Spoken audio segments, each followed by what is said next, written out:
And your Father who sees what is done in secret will reward you. This is what we would call hogging the spotlight. Okay. They're overreacting. What are some of the things that are mentioned here? Trumpets. You know, they don't want to just be spiritual and make spiritual decisions. They want applause and, fanfare and dun, dun, dun, dun, look at me, I'm really awesome. Oh, it was nothing, just a few dollars that I gave to the poor right there. Oh, you noticed? Everybody, look, I'm praying. See me? This is what righteous people do. We pray. I have my eyes closed. Yeah, that's what it means when I have my hands together. Yeah. And man, fasting, to not eat, it is just so challenging. Man. So, no, I'm not going to be able to order anything for lunch today. I'll have a water, please. Oh, really? Why is that? Oh, I'm fasting. It's very challenging. Wow, you must be hungry. I am famished. I am starving. Man, that looks good. Can I? No. I am being spiritual. The Bible is my food. I played in a play one time, and I was the character John the Baptist. I was 13 years old, and part of an old church that I was in when I was living in Salt Lake City, Utah.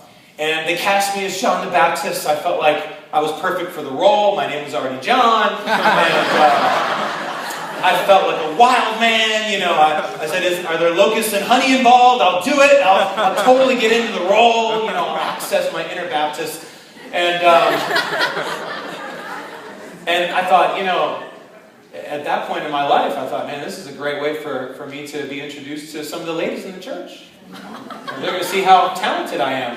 It's a pretty big middle school ministry at the time, a youth group, and I thought, this is my way in right here. They'll think I'm spiritual, and they'll see how handsome I am. And I said, do we have to have the long sleeves on the costume for John the Baptist? Because I feel if we're really interpreting the role correctly, I should rip them off. Because John the Baptist is a man of the wild. And I convinced the director that that's what we should do. So every now and then when I was walking through the aisles, I would lean over and flex my tricep on the cue. Because that was what John the Baptist would have done. Yeah, this is a confession. I mean, in me is that same Pharisaic, bad acting hypocrisy that can creep up inside of us. We hog the spotlight sometimes. We make conversations all about us. Maybe it's not so obvious as what the Pharisees are recorded doing here in the Word, but man, can't we sort of funnel a conversation right back to us when we want to? Yeah.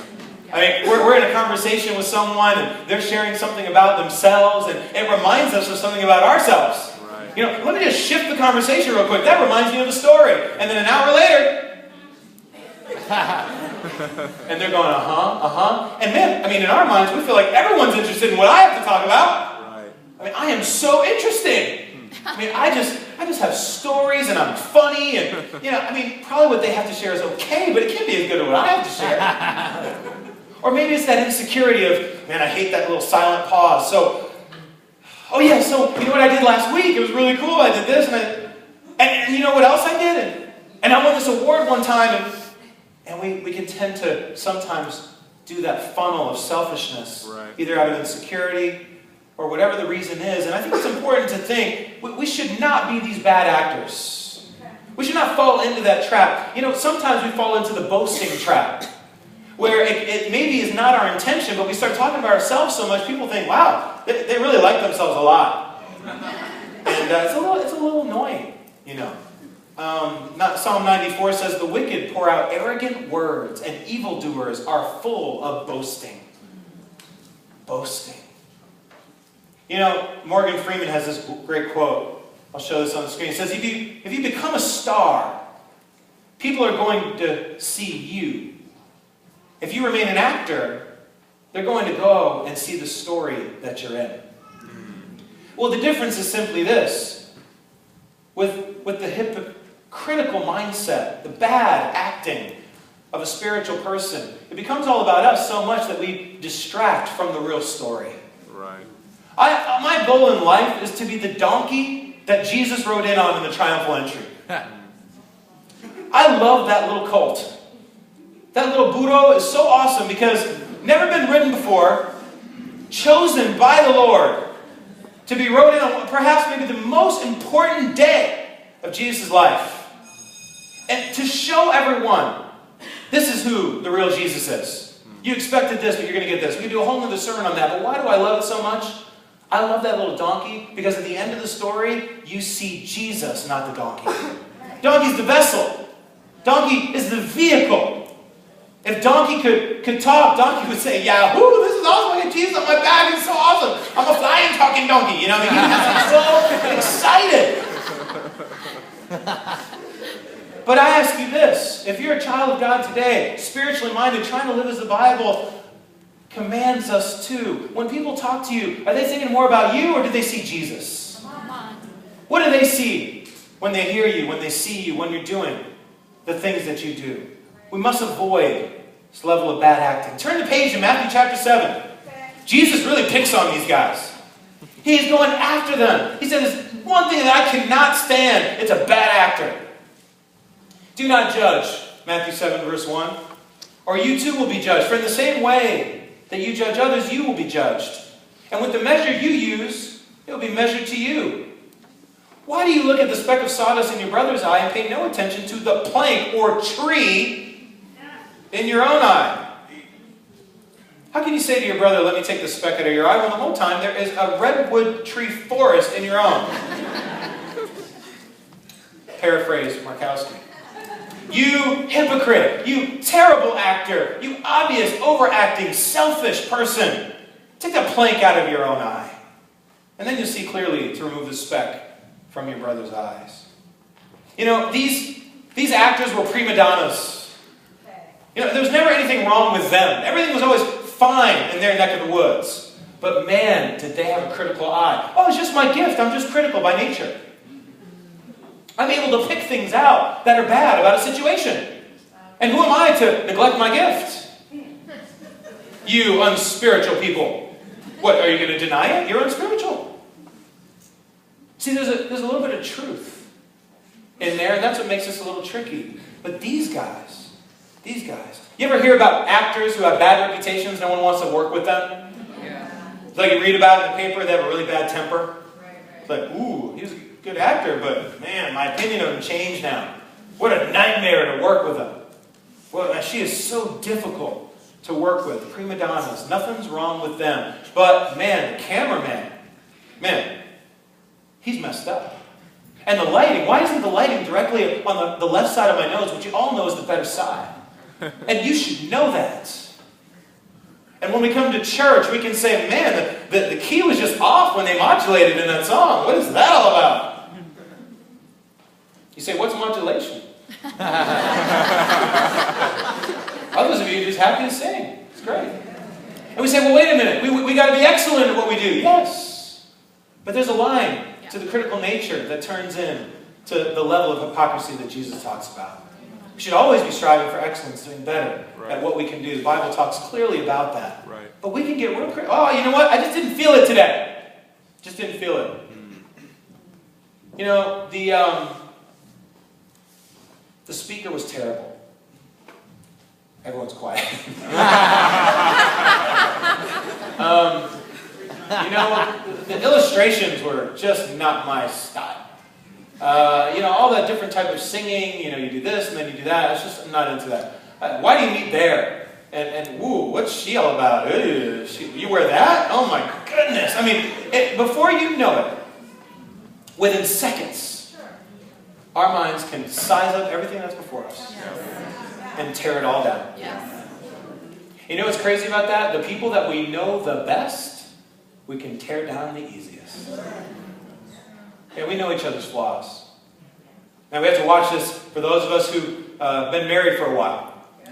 And we know what the weaknesses are.